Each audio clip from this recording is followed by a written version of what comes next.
थोड़ी देर वहीं रुकने के बाद हमने अपनी यात्रा को फिर से शुरू किया और अब मेरा मन मुझसे चीख चीख कर ये कह रहा था कि बुद्धिस्ट मंक टोशिन के सामने अपने मन के इस सवाल को रख दो।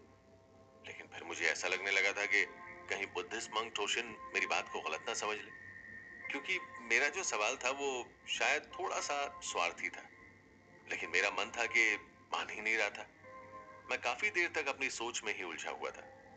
लेकिन पता नहीं कैसे बुद्धिस्ट मंक टोशिन को मेरे चेहरे से उड़े हुए रंग और मेरे खोए हुए दिमाग को देखते ही पता चल गया कि मेरे मन में कोई तो सवाल है जो बाहर आने के लिए तड़प रहा है। इस पर बुद्धिस्ट मंक टोशिन मुझसे मुस्कुराते हुए कहने लगे, क्या बात है? क्या कोई सवाल तुम्हें परेशान कर रहा है? लगता है तुम्हारे मन में कोई बहुत बड़ी जंग चल रही है। तुम चाहो तो मुझसे पूछ सकते हो। बुद्धिस्ट मंक टोशिन का बस इतना कहना हुआ ही था कि मैंने उनसे अपने मन के सवाल को तुरंत ही पूछ लिया। गुरुजी, मेरे मन में एक सवाल था जो मुझे बहुत परेशान कर रहा है। क्या ऐसा मुमकिन है कि जो हमें चाहिए वो हमें मिल पाए, या फिर मुझे जो चाहिए वो कैसे मिलेगा? हाँ, मैं जानता हूँ मेरा सवाल थोड़ा सा अटपटा है, लेकिन क्या ये मुमकिन है?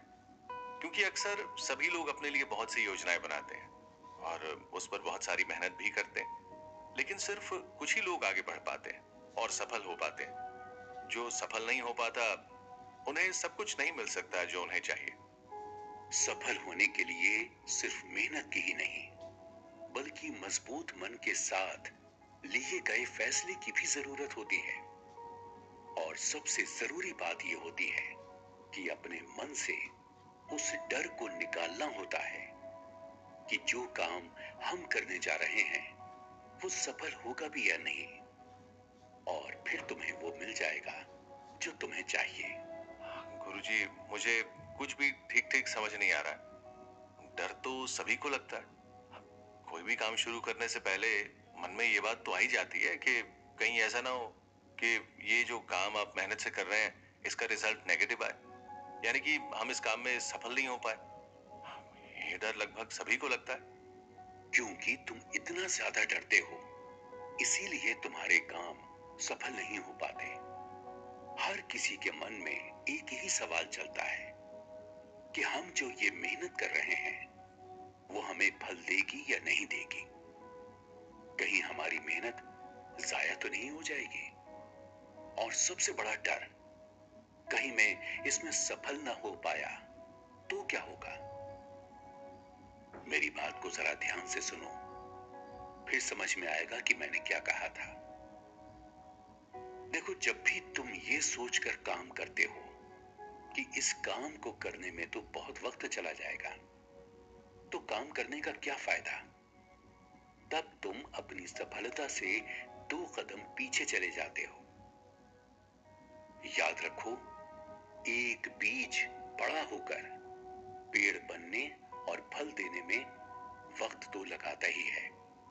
तो गुरुजी, हम बिना असफलता की चिंता किए कैसे अपने काम को सफल कर सकते हैं? ये बात सीधे दिमाग और सोच से जुड़ी है, तो इस परेशानी का क्या हल हो सकता है?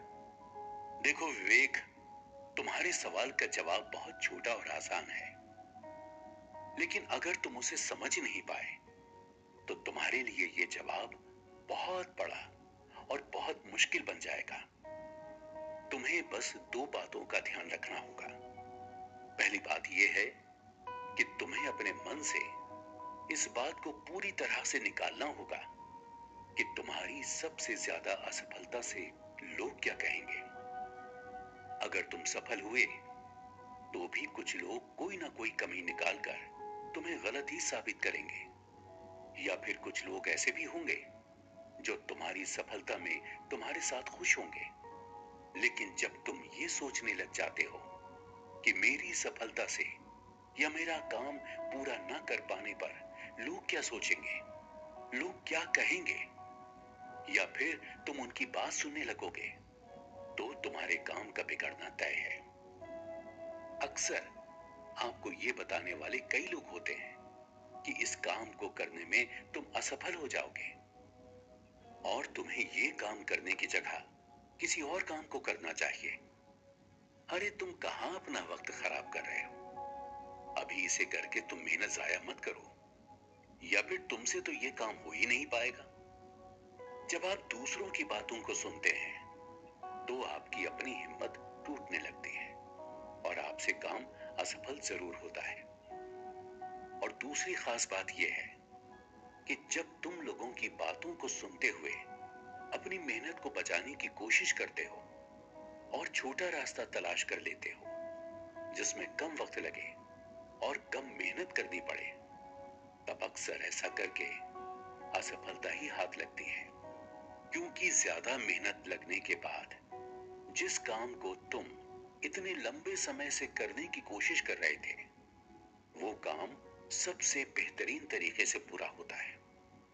अगर मैं इन दोनों ही खास बातों को मिलाकर सीधे सीधे कहूं तो तुम्हें लोगों की बातों को सुनकर आगे बढ़ने की बजाय अपने मन में ठानी गई बात को मानना होगा। अगर तुम कोई काम करने जा रहे हो तो तुम्हें पूरी हिम्मत के साथ वक्त देते हुए उस काम को करना चाहिए, ना कि दूसरों की राय सलाह लेकर अपना मन भटकाना चाहिए। तो क्या मुझे फिर किसी से भी राय सलाह नहीं लेनी चाहिए? हो सकता है कि मेरा अपना फैसला गलत हो और कोई सही सलाह दे रहा हो। तो ऐसे में मैं क्या करूं? मैंने तो ये कहा ही नहीं कि सही सलाह देने वालों से बात ना करो या फिर किसी से भी राय सलाह ना लो, क्योंकि ये तो बहुत जरूरी है। जैसे इस समय तुम मुझसे कोई सलाह ले रहे हो या फिर अपनी परेशानी को मेरे सामने रख रहे हो सकता है कि मैं भी तुम्हें कोई गलत बात बता दूं। फिर तुम इस बात को कैसे पहचानोगे?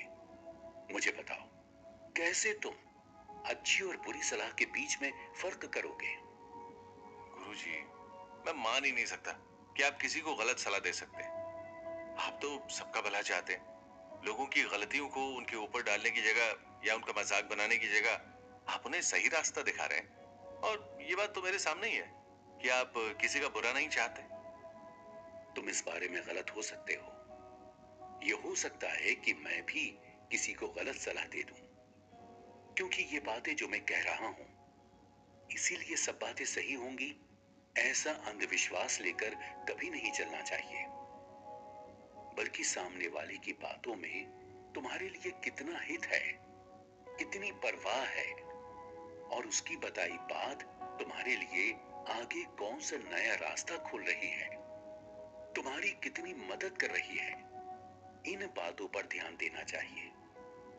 क्योंकि जो लोग तुम्हारा हित नहीं चाहते वो तुम्हें काम करने से रोकते हैं, तुम्हें भटकाते हैं, तुम्हें ये बताते हैं कि तुम इसमें असफल हो जाओगे और तुम्हें ये काम बिल्कुल नहीं करना चाहिए।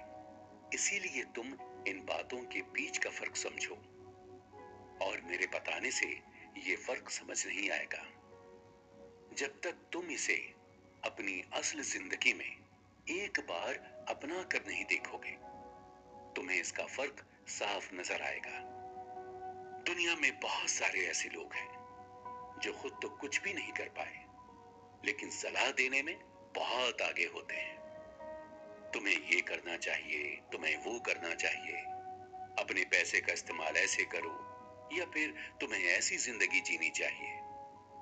जबकि तुम जब उनकी अपनी जिंदगी में झांकोगे तो वो इन सारी बातों के बिल्कुल परे होंगे। आजकल लोगों के मन सिर्फ कुछ ही घंटों में बदल जाते हैं और वो अपने फैसले से पीछे हट जाते हैं या फिर अपना फैसला ही बदल देते हैं। अगर वो ऐसा ना करें तो सफलता का असली जादू तो उनके पास ही है। सफलता का जादू? गुरुजी, आखिर वो क्या है?